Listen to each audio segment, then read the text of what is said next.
Horas Bang, jadi saudara kita ini saya kira punya nurani yang luar biasa. Jadi Pak Iwan ini sudah tidak menganggap si koruptor Pertamina ini adalah manusia, dianggap itu adalah dajjal. Begitu murkanya, begitu muaknya, dan menjijikkan, jujur sangat menjijikkan kelakuan para koruptor ini, apalagi pimpinannya ini. Jadi sangat luar biasa. Dan yang mengejutkan kemarin kalau tidak salah atau 2 hari lalu itu dari Kejaksaan Agung Muda bahwa Pak Erick Thohir itu dia yakin tidak terlibat. Mana mungkin tidak terlibat. Kalau ndak ambil duit boleh saja, tapi ya itu kan pembuktian. Tetapi bahwa terlibat dia harus bertanggung jawab. Masa rumahnya digarong, bukan digarong lagi nih, sudah mau jual negara ini. Semua masyarakat ditipu, masih dianggap tidak terlibat. Ini penegakan hukum yang seperti ini orang-orang seperti ini sudah yang merusak semua negara ini. Tidak mengecewakan, sangat mengecewakan. Dan dia itu hidup kan dari kita semua ini, dari pajak, utang apa segala ini. Jadi mohonlah penegak hukum itu jangan terlalu cepat mengambil kesimpulan yang tidak bisa masuk di nalar. Kita ini bukan, walaupun kita bodoh-bodoh jangan dibodohin lah. Terlalu mudah mengatakan bahwa tidak terlibat itu si Erik. Gimana caranya? Ini nalarnya nih gimana caranya seorang pimpinan tidak terlibat? Garongnya bukan sedikit. Kalau hanya SPPD ya boleh-boleh saja. Ini sudah kelakuan luar biasa. Aduh, luar biasa.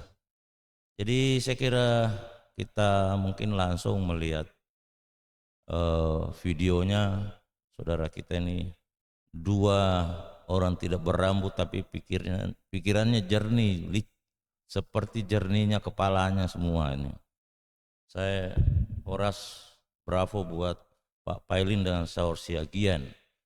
Dan my friend approach, please retranslate because this is Indonesian video and Indonesian situation, especially for corruption in Indonesia. Oke, saya kira itu kita langsung lihat videonya. Itu lebih das. Uang Pailin. Mengerti rezeki berbeda dan mereka tidak ada ngamuk-ngamuk. Sehari sebelum Ramadan, Bang, saya berjalan, anak saya saksinya ada di sini. Seorang pemulung kaku di bahan angkutannya. Kaku. Belum sarapan. Bahwa hari ini mencari 10.000 perak itu susah, Bapak dan Ibu. Susah. Sementara ada dajjal, Pak. Saya nggak mengatakan mereka manusia lagi. Sepaham Bang. Saya punya itu video juga bahwa itu periksa dulu manusia atau gimana itu. 1.000 kuadrilun dalam 5 tahun. Makanya supaya bangsa saya tidak tergerus auranya negatif terus, saya lakukan itu. Sayang, begitu kawan saya duduk presiden, lupa akan pertobatan nasional dan kejokowian juga saya declare kala itu 15 Februari 2015 setelah saya ketemu waktu itu ADC Pak Sigit sama Pak Tony Udara sekarang. Jatah waktu 20 menit, saya 55 menit. Iya kan, karena ada acara presiden lain. Saya dibully. Nah, coba kalau dalam Pak Jokowi 10 tahun kita nggak membicarakan korupsi. Ya. Tidak. Saudara bisa mengatakan beroron lebih parah. Saya rasa di mana kita bicara aura positif itu ada, alam mendukung itu. Selain tatanan hukum dijalankan. Hari ini apa yang terjadi? Rusak generasi. Datang pejabat baru, anak SD harus belajar matematik. hari ini di tingkat SD itu keriang gembiraan tiada lagi. Lagu di sini senang, di sana senang, di mana-mana hatiku senang, hilang. Kesedihan, kemarahan, kegalauan. Ketika Bang Faisal Basri meninggal, saya coba verifikasi. Ya. Perjalanannya ke Medan. Ya. Oke? Ya, ya. Telat makan duren. Mobil nggak pakai AC, ada angin. Pulang ke rumah besok malam, panas tinggi. Ya. Dibawa anak perempuannya ke rumah sakit. Harus diketeter. Cek darah, gula sangat tinggi. Direncanakan jam 8 operasi, subuh wafat. Saya perhatikan wajahnya. Semua kita yang membicarakan korup, kayak saya seperti negara nggak mampu menembus Nazarudin, kan waktu itu saya Skype Nazarudin. Semua kita, termasuk beliau Pak Said Didu, saya perhatikan. Dia pahlawan untuk kasus PIK. Pahlawan. Ketika kita memproses, memverifikasi itu, kita dengan marah. Saya pun sekarang kalau ingat angkanya itu kan marah gitu. Ya, ya. Marah adalah aura negatif, Pak. Sementara yang maling, yang korup, mereka orangnya positif. Why? Steaknya aja tomahawk. Hotelnya kalau ada bintang 7, bintang 7. Ya. Kita. Waktu saya Nazarudin pulang jalan kaki, Pak. Hah? Di rumah bagaimana? Besok makan apa? Anak bagaimana kuliah? Kan begitu. Makin tenggelam. Seluruh yang disampaikan seorang almarhum Faisal Basri, Al-Fatihah untuk almarhum di Ramadan yang berkah. Ya. Kebenaran. Coba cek, ada nggak kesalahan yang disampaikan Faisal Basri? Semua kebenaran. Tapi beliau dalam kondisi berpulang dalam marah terhadap bangsanya. Marah kepada pemimpinnya. Betul. Dan marah aura negatif. Nah, sementara kata Tuhan yang saya percayai, doa diterima oleh insan yang hatinya bersih. Dan kerja terberat di dunia yang paling saya pahami adalah membersihkan hati. Kalau saja kita ada 40 orang teruji hatinya bersih, saya yakin juga doa diterima Allah. Persoalan sekarang, kenapa saya katakan kita rugi yang lebih dahsyat dari angka yang real, yang intangible tadi, kuintiliun tadi, 18 angka, tambah lagi 1000. Itulah kerugian dahsyat hari ini. Saya hakul yakin, Prabowo seorang tentara, dan bukan tentara yang ada darah kenil, iya kan? Melalui kesempatan di ELC ini saya juga menantang beliau dan juga meyakini beliau kalau ia komit terhadap pemberantasan korupsi karena dia juga merasakan sakit yang kita rasakan, bagaimana dicurangi, bagaimana rakyatnya hidup susah. Namun perjalanan memimpin ini baru berapa hari, Bang? Iya, kita sudah sampai hari ini, tinggal seperti tadi saya katakan, 3 bulan. Ibarat analogi saya gubernur di DKI, yang kita lihat aja kan gubernur, yang di bawah terindikasi pesta, belum lagi birokrasi yang berkarat gitu. Sudah sejak lama kok yang namanya orang-orang biasa di pemerintahan itu sebelum pulang tumbler gede-gede isi dulu aqua, itu korupsi tidak? Kan sebetulnya yang mau dihemat Pak PS itu kan hal-hal demikian. Terus beli alat tulis, ya kan, angkanya triliun-triliun. Emang beli pulpen, beli kertas segala macam.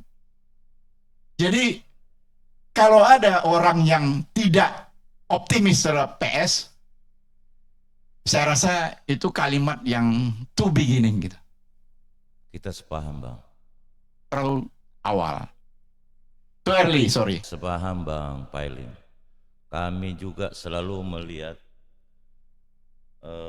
termasuk pujian Pak Prabowo ke Jokowi itu ya seperti yang disampaikan Pak Rocky Gerung yang selama ini kita kenal, ngomongnya kasar, tapi ya kalau kita telusuri. Ya kalau ada salahnya dikit, lebih banyak benernya gitu.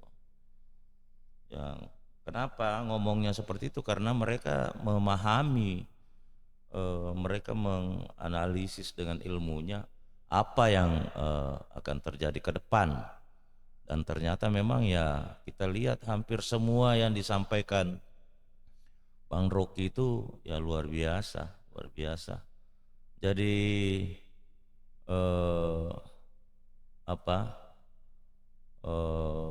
Pak Pailing ini betul-betul murka. Kita agak tragis misalnya murka, presiden bukan kita lagi. mengakhiri jabatannya 10 tahun. Dia sudah anggap Tetapi ini sampai detik ini masih pro dan dajjal kontra. ini yang melakukan Terbuka saja masih banyak korupsi. Ted Bukan. yang kemudian Karena meminta. angkanya ini luar Kita lihat biasa. misalnya Indonesia gelap. Bukan lagi triliun. 2 agenda dari 8 agenda utama mereka misalnya. Depan. Salah satu tuntutan Ini mereka kayak adalah supaya manusia Presiden memang. Jokowi juga diadili. Sepaham, Itu fakta Bang. yang kita lihat.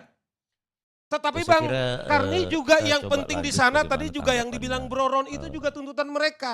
apa namanya, Siar Siagian, Saur Siagian. Saya kira Kita agak tragis misalnya presiden kita mengakhiri jabatannya 10 tahun. Tetapi sampai detik ini masih pro dan kontra. Terbuka saja masih banyak Ted yang kemudian meminta. Kita lihat misalnya Indonesia gelap. iya. 2 agenda dari 8 agenda utama mereka misalnya. Salah satu tuntutan mereka adalah supaya Presiden Jokowi juga diadili. Itu fakta yang kita lihat. Tetapi Bang Karni juga yang penting di sana tadi juga yang dibilang Bro Ron itu juga tuntutan mereka. Salah satu yang mereka tuntut juga adalah segera Perpu perampasan aset. Bukan lagi RUU perampasan aset. Bang Karni maksud saya begini, kalau Pak Presiden Prabowo serius untuk mengimplementasi yang pertanyaan kita, Pak Hendrawan ini segera Pak diundangkan Pak.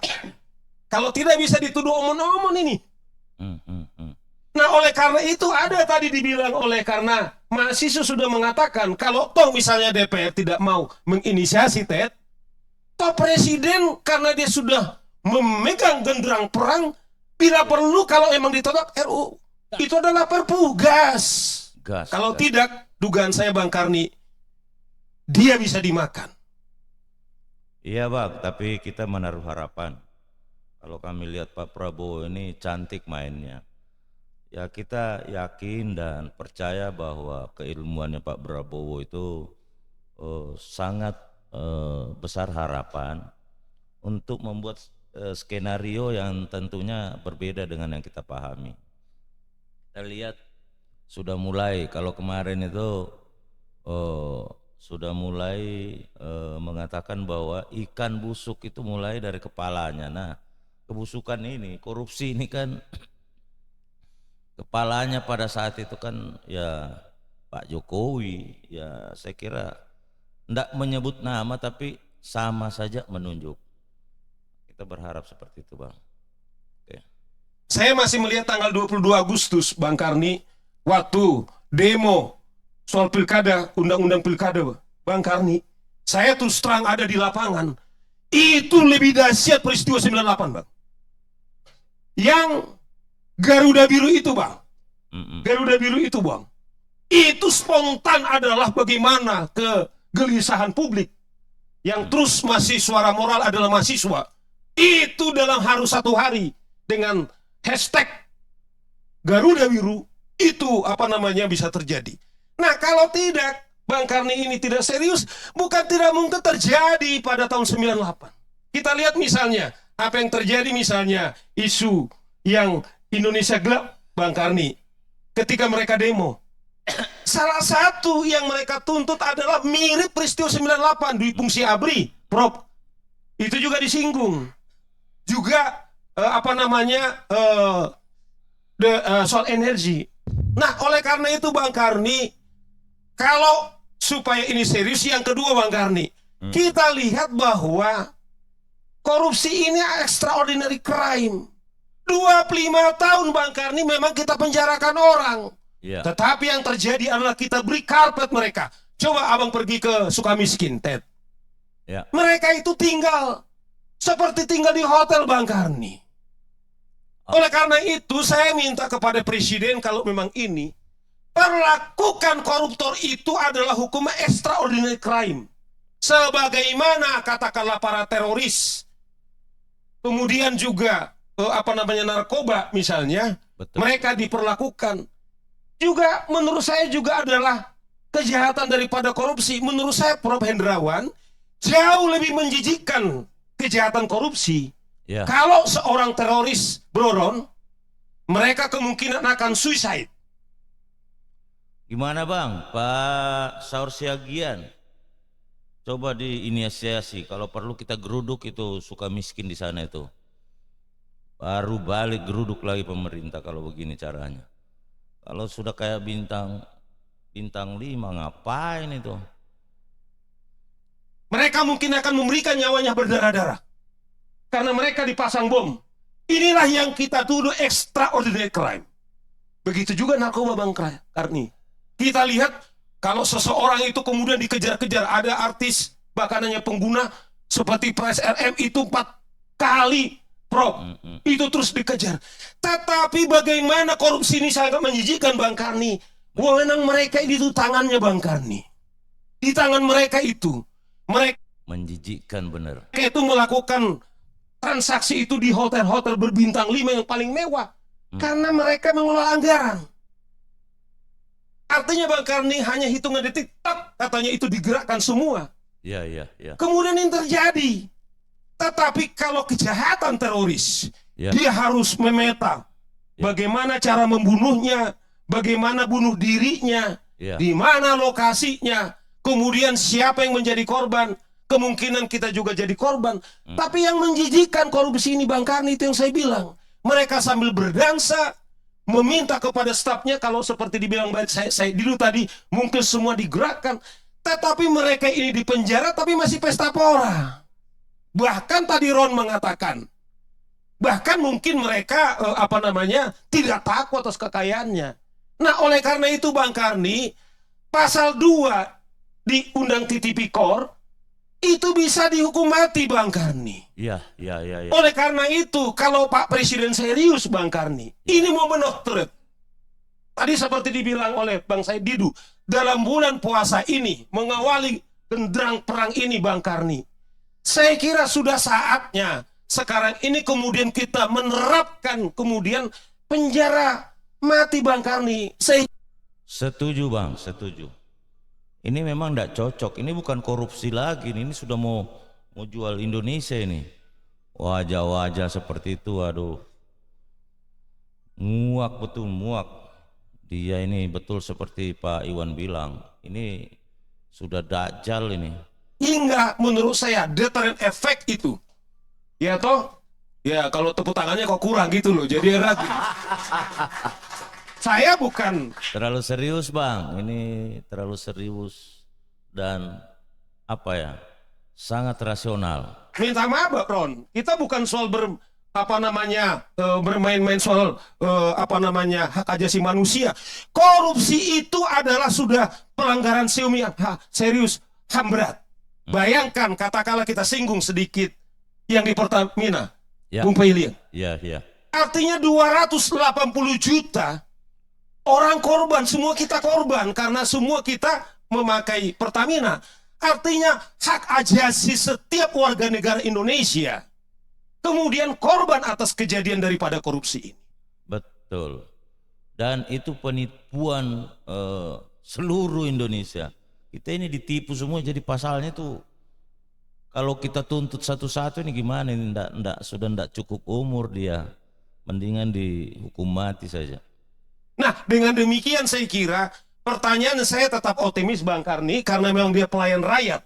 Ya. Yang berdaulat itu adalah rakyat.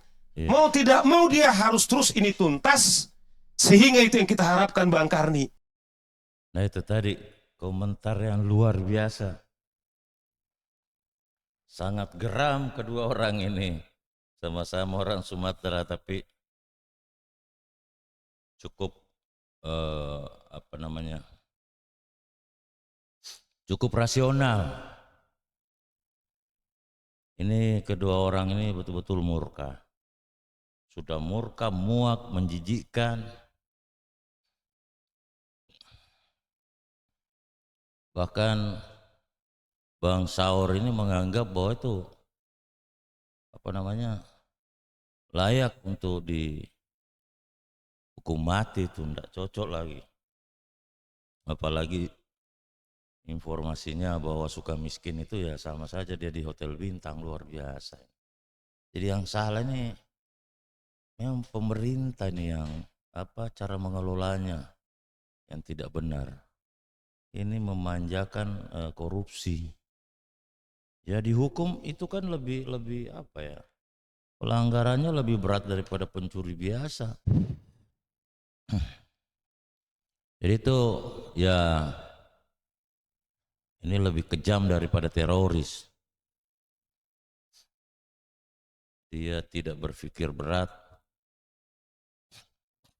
dan menipu seluruh masyarakat Indonesia yang menggunakan BBM. Jadi kalau mau dituntut, kita tuntut dari 200 berapa nih? 250 juta orang. Itu tidak ada lagi pasal yang pas kecuali hukum mati. Itu terhadap masyarakat pengguna aja. Apalagi nih digarong uang sampai kuatsum. Bukan lagi triliun. Kayak bukan manusia lagi cara berpikirnya. Dia pikir mungkin kalau diambil itu enggak masalah ini negara.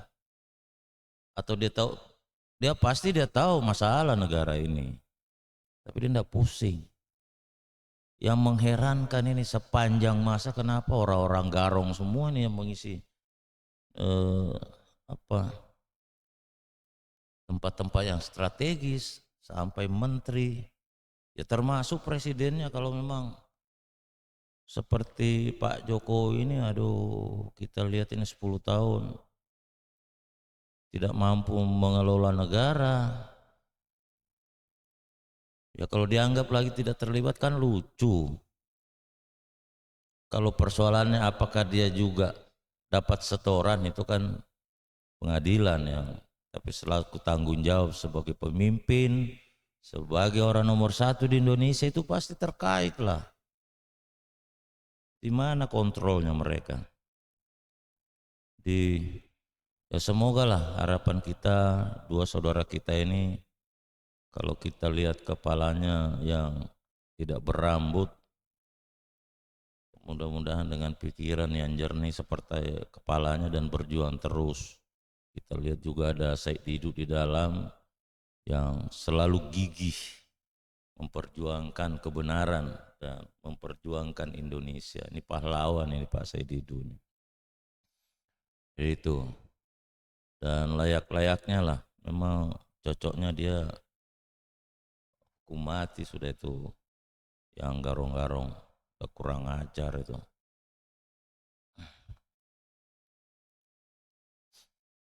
Jadi dan ya selayaknya, ini kan dua orang ini temannya semua Jokowi, ya diperiksa lah, harus diadili kalau memang supaya dia bersih.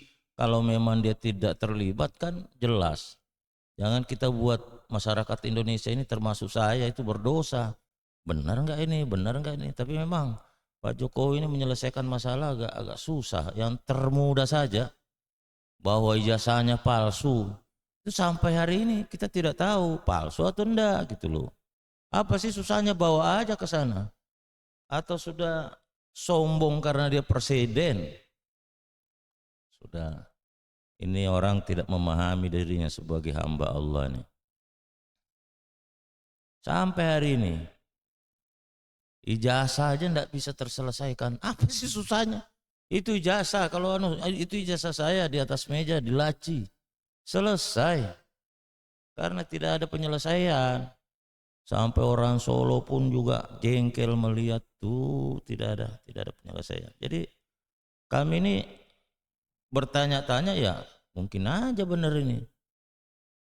Kalau itu benar, waduh luar biasa. Seorang yang kita anggap terbaik, jadi presiden itu terbaik.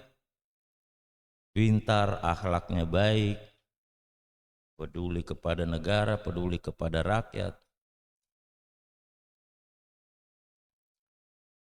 Ini pedulinya ke gorong-gorong aja ini.